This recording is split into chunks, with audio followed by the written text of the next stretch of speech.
Hola, bienvenidos al seminario Hardening básico de Linux. En este seminario vamos a estudiar, en primer lugar, qué es un sistema Linux, sus distintas distribuciones, así como sus versiones de escritorio y servidor. Este tipo de sistemas son muy utilizados, sobre todo en su versión servidor por múltiples empresas, y su configuración es determinante a la hora de establecer unos mínimos de seguridad. Nos centraremos en las configuraciones de los distintos aspectos importantes como usuarios, grupos, servicios, accesos, herramientas del sistema, interfaces de red y actualizaciones.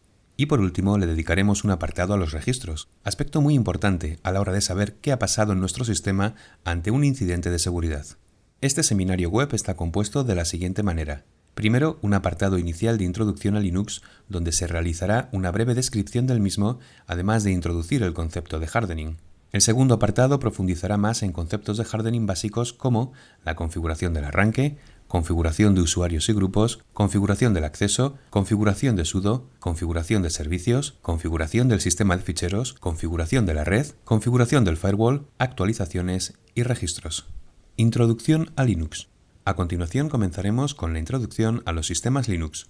Linux es un sistema operativo basado en sistemas Unix, que fue creado en 1991 por Linus Torvalds, padre del sistema, el cual lo creó como un sistema libre y de código abierto. ¿Qué significa un sistema libre y de código abierto? Un sistema libre y de código abierto se refiere a la posibilidad de compartir, ver y adoptar el código del sistema para uso particular o para desarrollar nuevos productos sin necesidad de solicitar permisos ni pagar derechos de autor. Durante toda la vida de este sistema operativo se han ido desarrollando distintas distribuciones, cada una con sus características propias, entre las que destacan su carácter de sistema libre y código abierto. En este caso nos centramos en distribuciones que conservan su carácter de sistema libre y código abierto, como son los sistemas Debian, y en este caso concreto un sistema basado en la misma como es Ubuntu en su versión 18.04. Ambos sistemas son gratuitos y de libre distribución. Soportan actualizaciones y nuevas versiones periódicamente. La diferencia es que para Ubuntu se ofrece como añadido un soporte para empresas de pago. Debian, sin embargo, no tiene ningún tipo de soporte gratuito ni de pago. La evolución de nuevas versiones y sus actualizaciones correspondientes son desarrolladas por la llamada Comunidad Internacional Linux. Esta comunidad está formada por personas que decidieron unirse para mantener un sistema operativo 100% libre. Ubuntu tiene dos versiones bien diferenciadas: versión de escritorio y versión de servidor. Versión de escritorio. La versión de escritorio está orientada a usuarios finales, con un sistema de ventanas y una gran variedad de software gratuito que permiten al usuario realizar cualquier tipo de tarea. El sistema de ventanas es fluido y su aspecto ha mejorado exponencialmente con el paso del tiempo, hasta ser muy atractivo y configurable. Los permisos de los usuarios son configurables, de modo que se pueden asignar permisos a cada usuario para acceder tanto al sistema de archivos como a las distintas funciones del sistema, como también a la instalación de aplicaciones o de actualizaciones. Versión servidor. La versión servidor se presenta por defecto sin entorno de escritorio y se gestiona a través de la línea de comando. El sistema de escritorio se puede instalar, pero no se recomienda debido a que consume gran cantidad de recursos que se pueden destinar a los servicios que se estén prestando. Instalación de la versión de servidor. La imagen e instrucciones para instalar la versión servidor, que es la que vamos a tratar en este seminario, se encuentra en la web oficial de Ubuntu, cuya URL podemos ver en la diapositiva. ¿Qué es hardening? Una vez terminada la instalación debemos empezar con el proceso de hardening, pero antes tenemos que hacernos la siguiente pregunta. ¿Qué es hardening? El hardening, también conocido como bastionado, es un procedimiento para establecer un nivel de seguridad adecuado. Este nivel de seguridad dependerá del propósito y del tipo de datos que almacene. Abarca todas y cada una de las partes del sistema, desde el sistema de ficheros hasta los propios usuarios, pasando por los servicios, actualizaciones, arranque, etc. El hardening, debido a su importancia, ha sido tratado por organismos internacionalmente reconocidos, los cuales han creado y actualizan periódicamente unas guías de hardening de los productos más utilizados. Para este seminario web nos basaremos en las guías de bastionado del Esquema Nacional de Seguridad Serie 800, la guía del CIS para bastionado de Ubuntu y la ISO/IEC 27001 y 27002. Conceptos básicos de hardening. A partir de aquí comenzaremos con las tareas de hardening, empezando por el arranque. Configuración del arranque. El arranque es uno de los aspectos más importantes, ya que si la configuración no es lo suficientemente segura, un atacante con acceso al mismo podría vulnerar el servidor y ejecutar comandos como usuario privilegiado. Hay tres tipos fundamentales, como son: establecer una contraseña de arranque. establecer una contraseña para el usuario root para así evitar el acceso libre en modo de recuperación y limitar el acceso al fichero de configuración de inicio almacenado en /boot/group.cfg. Contraseña de arranque. Para establecer una contraseña de arranque del sistema es necesario crear una contraseña cifrada con el siguiente comando: group-mk passwd-pbkdf2. Este comando nos solicitará que introduzcamos una contraseña. Tened en cuenta siempre que la contraseña debe ser robusta, es decir, mínimo 14 caracteres, y que contenga al menos una letra mayúscula, otra minúscula, un número y un símbolo. Una vez introducida nos mostrará una salida como la siguiente: pbkdf2 hash of your password is, y a continuación el hash de la contraseña introducida anteriormente. A continuación debemos crear un fichero en el directorio /etc/group.d/. En nuestro caso lo llamaremos init/pwd y debe contener los siguientes datos: cat end of file, set superuser igual root, password-pbkdf2 root seguido de la contraseña cifrada y eof. Una vez creado lo guardamos y le asignamos permisos de ejecución en el siguiente comando: chmod +x /etc/group.d/init-pwd. A continuación actualizamos group con el comando update group y para comprobar que todo se ha configurado correctamente reiniciamos el servidor y antes de arrancar deberemos introducir el usuario root y la contraseña correspondiente. Acceso single user y permisos. El modo single user se utiliza para recuperar el sistema en caso de fallo, por lo que si no establecemos una contraseña al usuario root, un atacante con acceso al servidor podría tener acceso privilegiado al mismo. Para establecer una contraseña en el modo single user es necesario asignar una contraseña al usuario root y para ello ejecutaremos el comando passwd e introduciremos la contraseña deseada. Para los permisos del fichero de configuración es necesario establecer que solo el usuario root pueda tener acceso a dicho fichero. Para ello debemos ejecutar el comando chmod 400/boot/group.cfg. De esta forma solo el usuario root o con privilegios de root tendrá acceso y solo de lectura. Configuración de usuarios y grupos. El siguiente punto trata de la configuración de usuarios y grupos, así como su entorno. Principalmente se tratarán aspectos de configuración de sesión, autenticación y privilegios de ejecución. Configuración de contraseña. Para las contraseñas es necesario establecer los siguientes parámetros: complejidad, reutilización de contraseñas, almacenamiento, caducidad y cambio de contraseñas. Para la complejidad de contraseñas es necesario instalar el paquete libpam/pwquality con el comando apt install libpam/pwquality. Una vez instalado, editamos el fichero /etc/security/pwquality.conf y cambiamos los siguientes valores: min_len igual 14, para que la contraseña siempre tenga un mínimo de 14 caracteres, y min_class igual 4, para que las contraseñas deban tener al menos un elemento de cada uno de los siguientes grupos: números, mayúsculas, minúsculas y símbolos. En caso de estar comentadas, estas líneas deben ser descomentadas.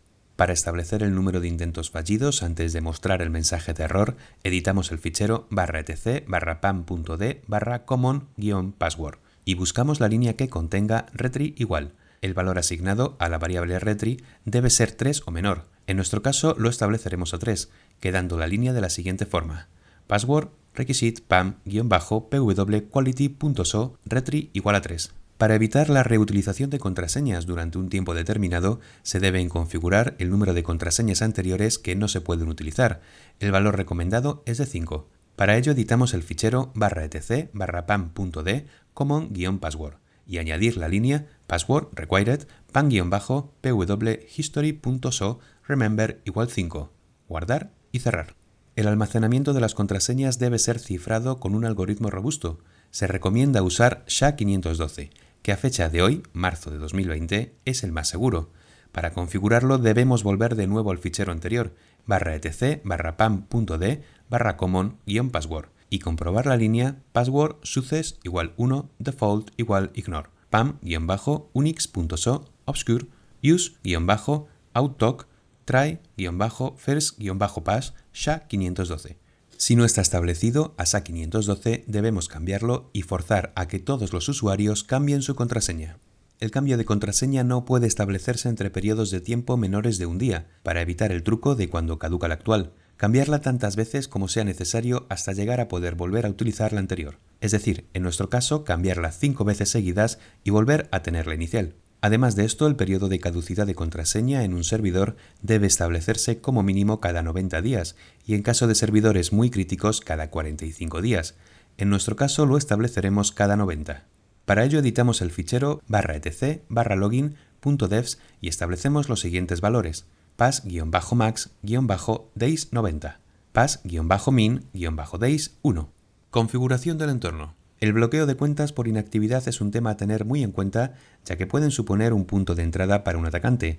Este valor se recomienda que se establezca en 30 días máximo. Para establecer el valor deseado por defecto al crear las cuentas debemos ejecutar el comando userat-d-f30 y modificarlo por cada usuario existente con el comando check-inactive30, nombre de usuario, en este caso root e incibe. Otro aspecto a tener en cuenta es el timeout de inactividad para la consola de comandos, es decir, cuánto tiempo puede estar la consola de comandos activa sin actividad por parte del usuario. Por defecto esta característica no tiene ningún valor establecido, por lo que para utilizarla debemos editar el fichero /etc/bash.bashrc y añadir las líneas read-only timeout igual 900 y export timeout. Este comando establece el timeout en 15 minutos. El no establecer este parámetro podría incurrir en accesos no autorizados si un usuario deja su puesto desatendido sin bloquear y con una conexión abierta. En el caso de que un atacante pretenda realizar un ataque de fuerza bruta para adivinar una contraseña de un usuario,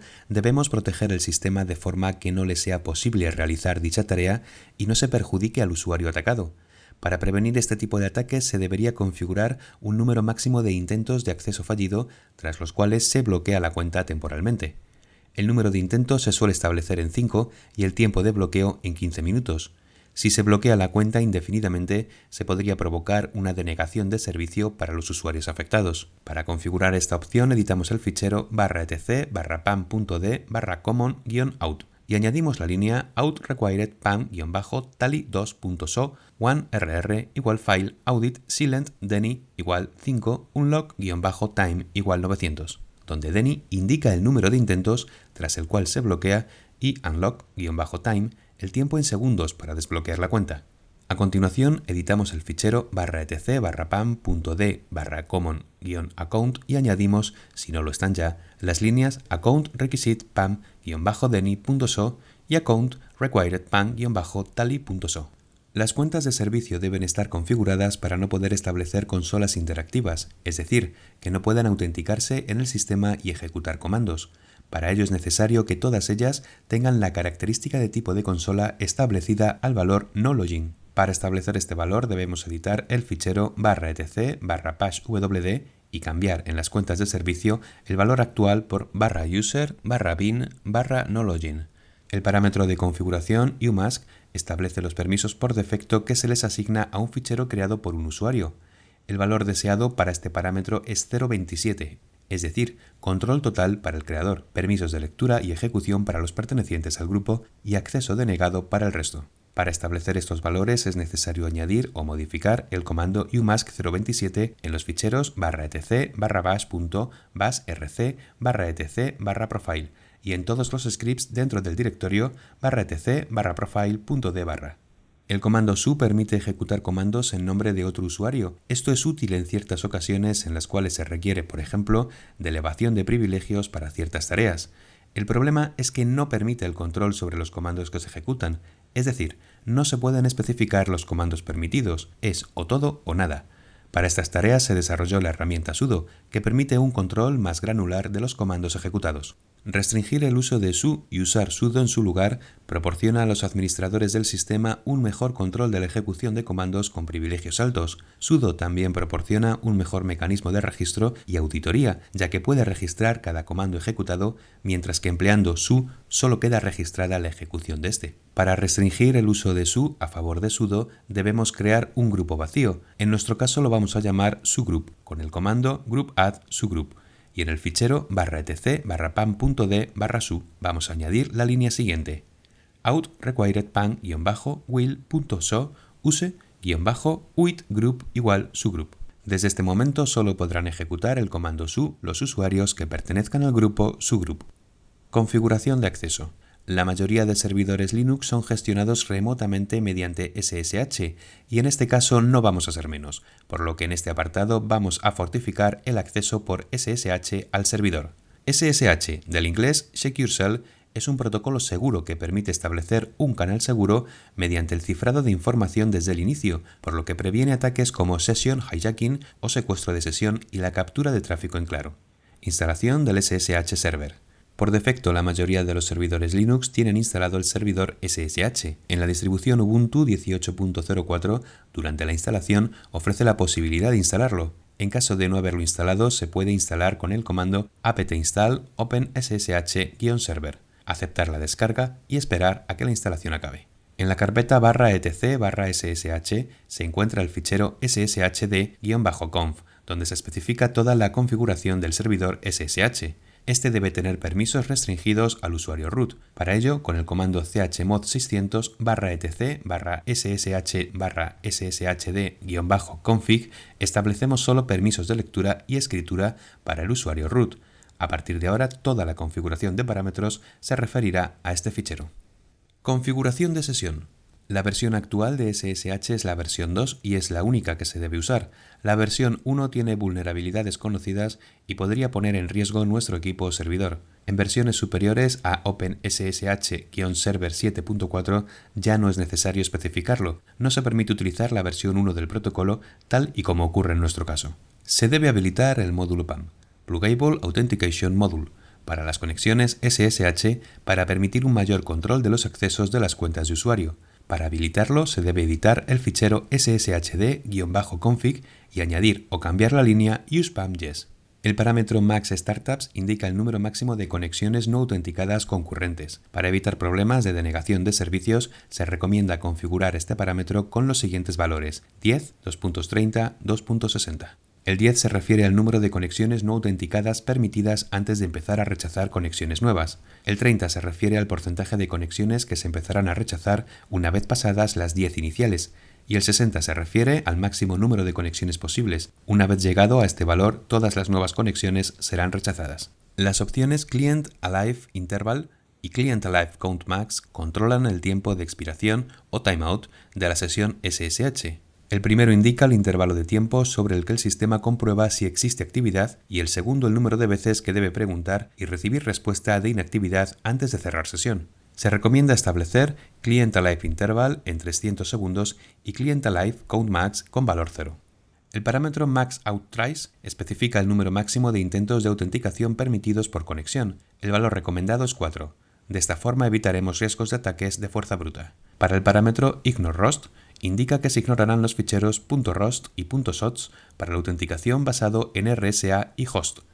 Estos ficheros permiten autenticarse en la máquina a través del nombre y por lo tanto es bastante inseguro. De esta forma forzamos a que solo podamos acceder a través de una contraseña. Su valor debe establecerse en yes. El parámetro Host Based Authentication permite la conexión basada en hosts de confianza. La configuración de este parámetro al valor no, junto con Ignore Rust a yes, obliga a autenticarse mediante contraseña. En la misma línea, Permit Empty Passwords permite autenticarse sin contraseña, por lo que si establecemos su valor a no, no será posible establecer una conexión SSH sin contraseña.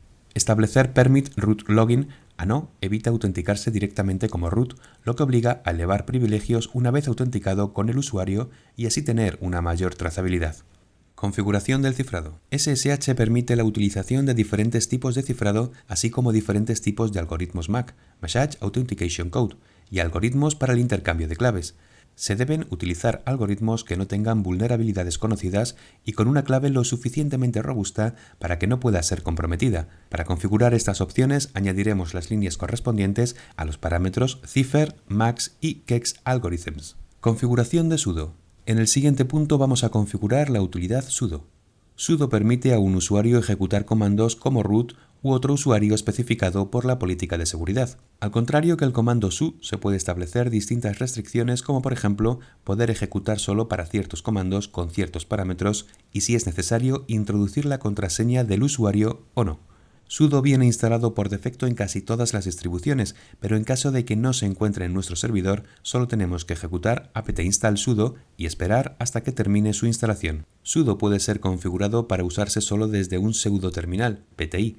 De esta forma, los atacantes no podrán ejecutar un comando con sudo y dejarlo en segundo plano, ya que al forzarse la existencia de un pseudo-terminal PTI, al cerrar el proceso principal, se cerraría el que se ejecuta en segundo plano. Para verificar o modificar este parámetro, editamos el fichero /etc/sudo-ers y añadimos la siguiente línea: defaults use-pti. Por otro lado, debemos configurar el fichero de log de forma que queden registrados los comandos ejecutados con sudo.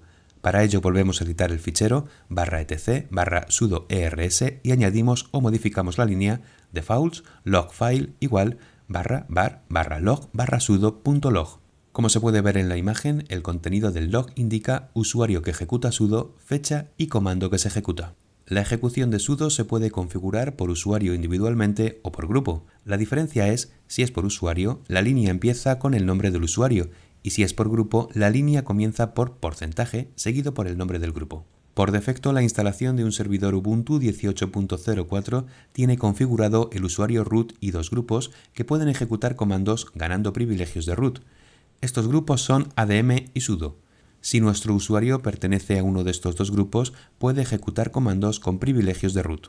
Analizando una de las líneas, por ejemplo la del grupo sudo, vemos que tras el nombre del grupo, el siguiente valor, hol, denota el terminal desde el cual se puede ejecutar los comandos. En este caso, hol significa cualquiera. Los siguientes valores, entre paréntesis y separados por dos puntos, significan el usuario y grupo con el que podemos ejecutar el comando, en este caso, como cualquier usuario y grupo. Por último, se especifican los comandos que se le permite ejecutar. En este caso, hol significa también cualquier comando. Se pueden establecer alias para agrupar usuarios, terminales y comandos. En este caso hemos creado un alias bbdd para un terminal y un alias bdop para los usuarios INCIBE y MySQL User, y un alias bdbkp para los comandos MySQLDump y backup.sh. Si nos fijamos en la línea resaltada en amarillo, establecemos que los usuarios BDOP tienen permisos de ejecución de sudo sobre el terminal bbdd como usuario y grupo root sobre los comandos bdbkp. Además, aparece un nuevo parámetro, nopashwd, que indica que no es necesario introducir la contraseña del usuario con el que se ejecuta el sudo.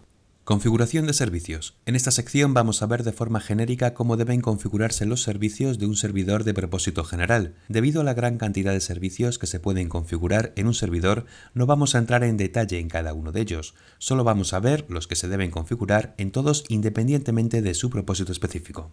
Configuración de sincronización de tiempo. Es muy recomendable que todos los sistemas implicados en nuestra red tengan el reloj sincronizado, es decir, que todos marquen la misma hora al mismo tiempo. Esto es importante a la hora de sincronizar tareas y para una correcta trazabilidad de acciones en el tiempo. Normalmente se establece un servidor de tiempo principal o un conjunto de ellos con los que el resto de los servidores se sincronizan. Para ello existen servicios de sincronización de tiempo como System Times Inc., Cronny o NTP. En nuestro caso vamos a instalar System Times Inc. System Times Inc. es un demonio que implementa solo la parte cliente en contraste con Cronny o NTP, centrándose solamente en realizar peticiones a un servidor NTP central y sincronizando la hora local con el mismo. System Times Inc. se ejecuta con privilegios mínimos, además de ejecutarse junto con System Network para operar solamente cuando haya conectividad. Para habilitar este demonio se debe ejecutar el siguiente comando: system control enable system times inc.service. A continuación editamos el fichero /etc/system/timesinc.conf y añadimos o modificamos las siguientes líneas: ntp igual 0.ubuntu.pool.ntp.org 1.ubuntu.pool.ntp.org 2.ubuntu.pool.ntp.org. Fallback ntp igual ntp.ubuntu.com 3.ubuntu.pool.ntp.org y root distance maxsec igual 1. Una vez realizada la configuración, reiniciamos el servicio con el comando system control star system times inc.service para que tenga efecto. Servicios a desinstalar. Existen una serie de servicios que por norma no deberían estar instalados en un servidor. Estos son el sistema X Windows y la utilidad Apache. El sistema X es un sistema gráfico de ventanas típico de cualquier sistema de escritorio y Apache es un sistema de descubrimiento de nuevos servicios en la red. Ambos servicios no vienen instalados por defecto en esta versión, por lo que si no los hemos instalado previamente no necesitamos realizar ninguna acción adicional. En caso de haberlos instalado para desinstalarlos, debemos ejecutar System control --now disable Avahi -daemon para deshabilitar Avahi.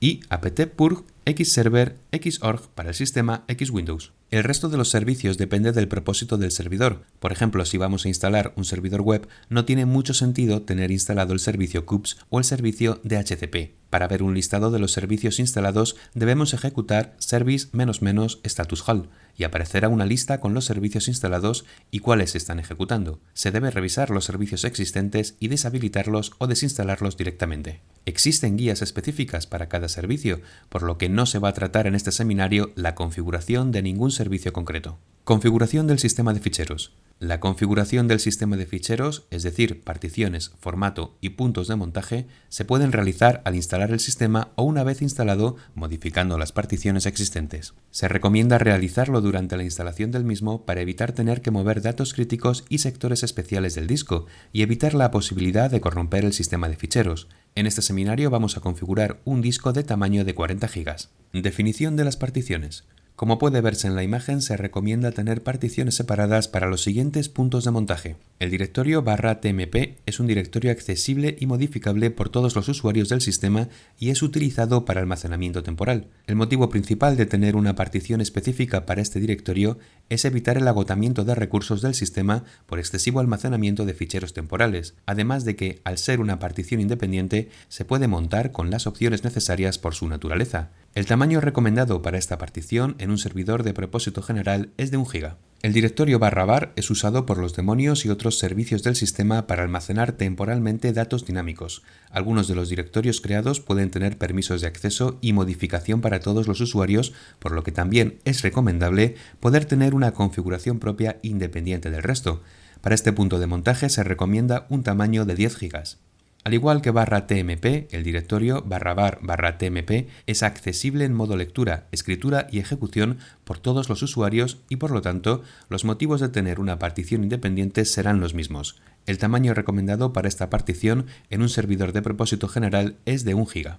El caso de /var/log y /var/log/audit es particular ya que se pretende, además de evitar el agotamiento de recursos del sistema por el aumento no previsto de datos almacenados, proteger de forma particular los ficheros de log y auditoría del sistema. Estos directorios son utilizados por los demonios audit y otros procesos como syslog. Si estos procesos de almacenamiento de log ocupan mucho espacio, puede verse afectado el funcionamiento de audit. El tamaño recomendado para cada una es de 1 GB. Para el directorio /home también es necesario crear una partición distinta, ya que además de evitar el consumo de recursos por parte de usuarios locales, se debe restringir qué acciones pueden realizar los usuarios en su directorio particular. El tamaño recomendado para el directorio /home son 10 GB. El formato que se recomienda para todas estas particiones es de ext4, la última versión del sistema de archivos nativo de los sistemas operativos Linux y que garantiza unas características de seguridad mínimas. Por otro lado, es necesario que exista una partición adicional de intercambio de ficheros o SWAP de al menos 2 GB. El espacio restante del disco se asignará al punto de montaje raíz, de donde cuelgan todos los directorios del sistema, incluidos los anteriores. Configuración de FSTab. En el fichero /etc/fstab se encuentra la configuración inicial de carga de todas las particiones al inicio del sistema con las opciones definidas. Desde el punto de vista de seguridad, es necesario establecer una serie de opciones en las particiones para evitar el uso de estas por parte de usuarios malintencionados. En las particiones utilizadas para almacenar ficheros de forma temporal, es necesario configurarlas con las opciones nodep, nosuite y noexec, de forma que no se puedan montar sistemas de ficheros en estas particiones ni se puedan ejecutar ficheros con el bit suite activado y que no se permita ejecutar binarios directamente. Estas particiones son /tmp y /var/tmp. Además, la partición /home se debe configurar con el modificador nodep y se debe configurar el dispositivo /dev/shm como nodep, nosuite y noexec. /dev/shm es un espacio de memoria reservado para el intercambio de datos entre aplicaciones, por lo que debe tener las mismas propiedades que cualquier sistema de ficheros temporal. Configuración de red. En este apartado vamos a configurar los parámetros de red del servidor. Vamos a partir de la premisa de que nuestro servidor no va a tener funciones de router y va a estar en una red IPv4.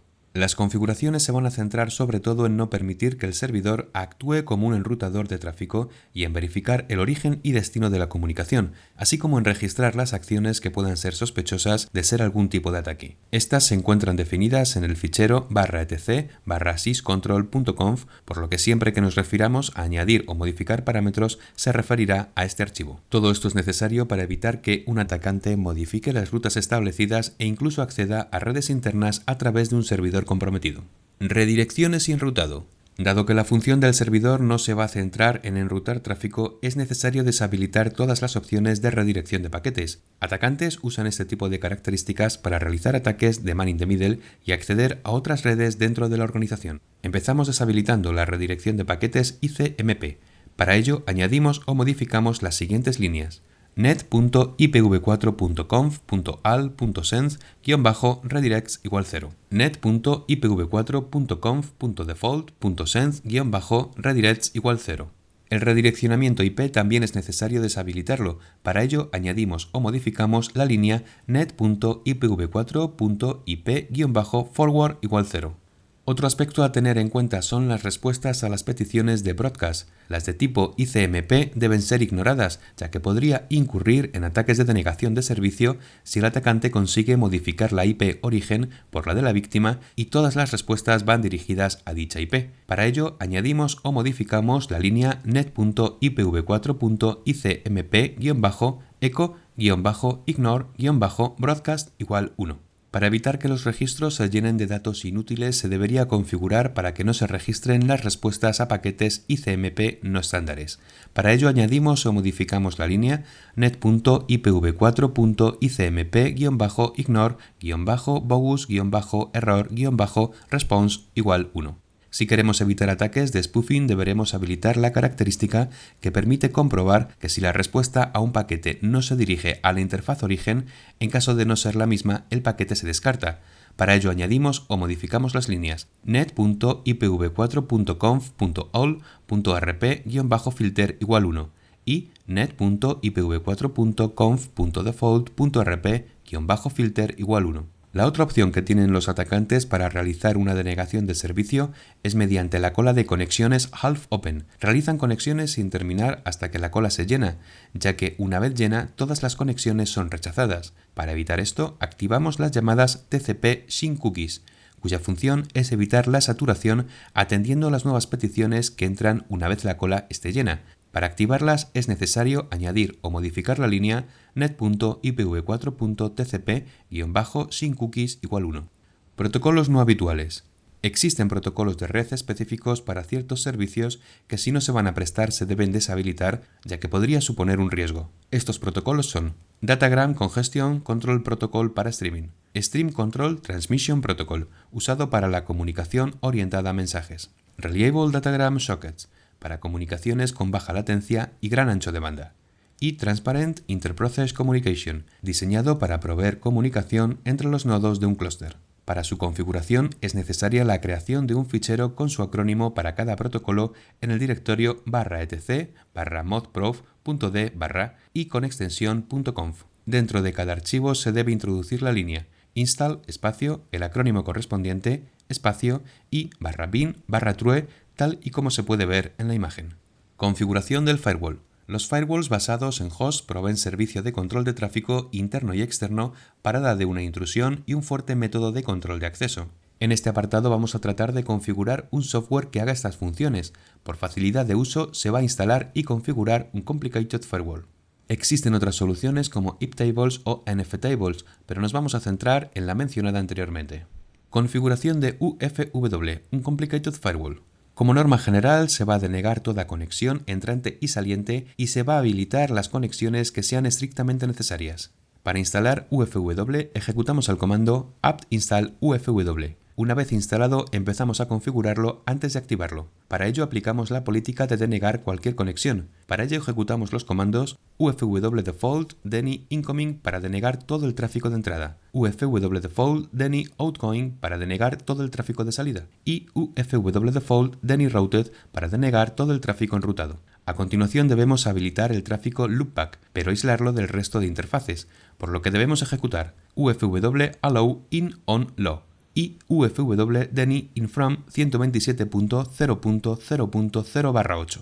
Lo siguiente es configurar las conexiones entrantes y salientes permitidas. Las salientes coinciden con los servicios que queremos acceder desde el servidor, y las entrantes se corresponden con los servicios que presta el servidor.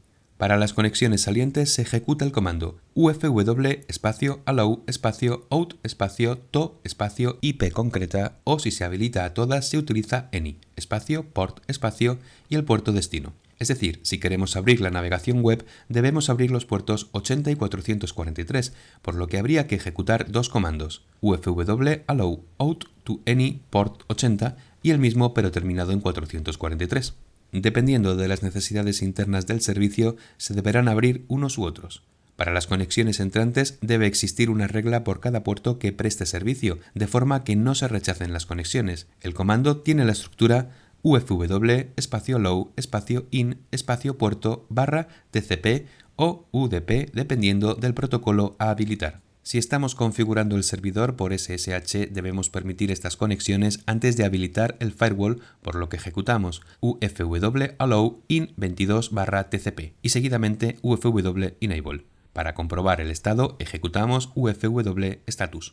Actualizaciones de software. En general, las distribuciones basadas en Debian y en particular Ubuntu utilizan el sistema Advanced Packet Tool, conocido como apt, para la actualización de paquetes de software. Estas actualizaciones deben estar basadas en las políticas establecidas y se recomienda actualizar de manera periódica. Dependiendo de la criticidad del servicio, estas actualizaciones se pueden configurar para instalar directamente o si antes se deben aplicar en un entorno de preproducción. En las siguientes diapositivas configuraremos el sistema de actualizaciones. Definir la periodicidad y el procedimiento no entra dentro del alcance y dependerá de cada caso en concreto.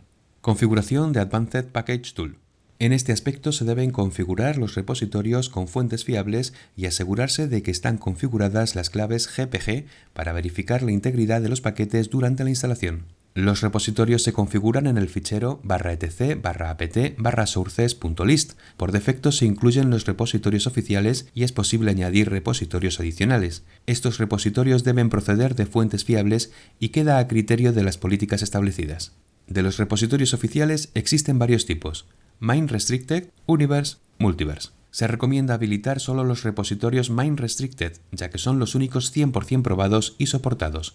El resto contiene software que no ha sido 100% probado y no está soportado. Para deshabilitar estos repositorios, lo único que se debe hacer es comentar las líneas marcadas en la imagen con un recuadro rojo. Cada vez que hagamos un cambio en el fichero de repositorios es necesario ejecutar apt-update para actualizar los paquetes disponibles. Para el software de terceros se recomienda siempre instalarlos desde los repositorios oficiales del proveedor y mantenerlas siempre actualizadas. Registros. Los registros de actividad son una parte muy importante a la hora de depurar configuraciones y errores en el sistema, como de investigar posibles incidentes de seguridad. Es necesario registrar todo tipo de acciones que puedan poner en peligro del sistema, como accesos a ficheros de configuración y al sistema, modificaciones en ficheros y configuraciones, conexiones de red, etc. En este apartado vamos a ver la configuración básica de System Auditing, recomendaciones para la retención de los registros, qué eventos se recomiendan auditar y la configuración básica de rsyslog. Configurar System Auditing. Por defecto, System Auditing, en adelante Audit, auditará los accesos denegados por C-Linux AVC, inicios de sesión del sistema, las modificaciones de cuenta y eventos de autenticación.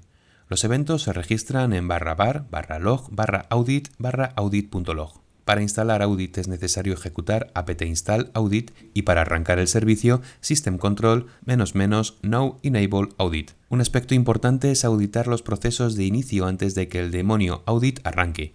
Para ello debemos añadir o modificar la línea group-cmd line-linux audit 1 en el fichero /etc/default/group y actualizarlo con el comando update group. La configuración que vamos a ver a continuación depende de las políticas establecidas para el servicio, por lo que algunas podrían no aplicar. Además van a ser establecidas siempre en el fichero /etc/audit/audit.conf. Para configurar el tamaño editamos el fichero y añadimos o modificamos la línea max-log-file =mb. El tamaño de los ficheros de log debe ser un tamaño manejable, de esta forma se pueden consultar por fecha e incluso si el sistema produce muchos eventos por horas. El tamaño medio que se suele usar son 8 megas. Cuando se completa un fichero de 8 megas se crea otro automáticamente, así hasta llenar la partición asignada. En este caso creamos una partición solo para este directorio de 1 giga. Para evitar que los logs se borren automáticamente una vez alcanzado el tamaño máximo de disco, se debe añadir o modificar la línea max-log-file-action igual keep-logs y dado el caso para que nos envíe una alerta por email debemos añadir las siguientes líneas: space-left-action igual email, action-mail-act igual root y admin-space-left-action igual alt. Tras terminar, se debe reiniciar el servicio con el comando service audit restart. Eventos a auditar. En líneas generales, los eventos a auditar dependen de la criticidad del servicio y de los datos que maneje, por lo que a continuación vamos a dar una lista de eventos que se consideran importantes a registrar. Modificación de usuarios y grupos. Modificación de los cambios en la configuración de red. Intentos de logins, válidos y fallidos y lockouts. Modificaciones de permisos de ficheros de configuración del sistema. Intentos fallidos de accesos. Comandos ejecutados con sudo y del usuario root. Borrados de ficheros y módulos del kernel habilitados y deshabilitados. Todos estos ficheros se configuran en distintos ficheros dentro del directorio /etc/audit/rules.d/. En la siguiente imagen podemos ver un ejemplo del contenido del fichero audit.log. Por cada línea muestra un evento con su información asociada que dependerá de los parámetros que se hayan configurado. En la línea marcada en amarillo se puede ver el log que deja la ejecución de un comando donde se muestra en el parámetro PID el ID del proceso seguidamente del ID del usuario que lo ejecutó, el directorio de trabajo en el parámetro CWD, el comando codificado en hexadecimal en el parámetro CMD y el resultado en el parámetro res, en este caso success. Configuración de rsyslog. rsyslog es un software que permite enviar los registros a un servidor centralizado a través de conexión TCP. Permite distintos formatos para almacenarlos en bases de datos y soporta cifrado. En caso de que se vayan a centralizar los registros de eventos, es necesario instalarlo mediante el comando apt-install rsyslog y para activarlo systemcontrol --no enable rsyslog. La configuración se encuentra en el fichero /etc/rsyslog.conf y en los ficheros dentro del directorio /etc/rsyslog.d/.conf. Dependiendo de las políticas definidas, se deben ajustar los registros a enviar a los servidores. Los ficheros de registro que se crean deben tener los permisos adecuados. En este caso se recomiendan que no puedan ser accedidos por todos los usuarios debido a que pueden contener información confidencial. Para evitarlo, editar el fichero /etc/rsyslog.conf y añadir o modificar la línea FileCreateMode 0640. Para configurar los servidores a los que se les deben enviar los registros, se añade la siguiente línea: logs a enviar separados por comas, @, IP o nombre. La doble arroba significa que se envían por el protocolo TCP. Una vez terminada la configuración, es necesario reiniciar el servicio con el comando systemcontrol restart rsyslog.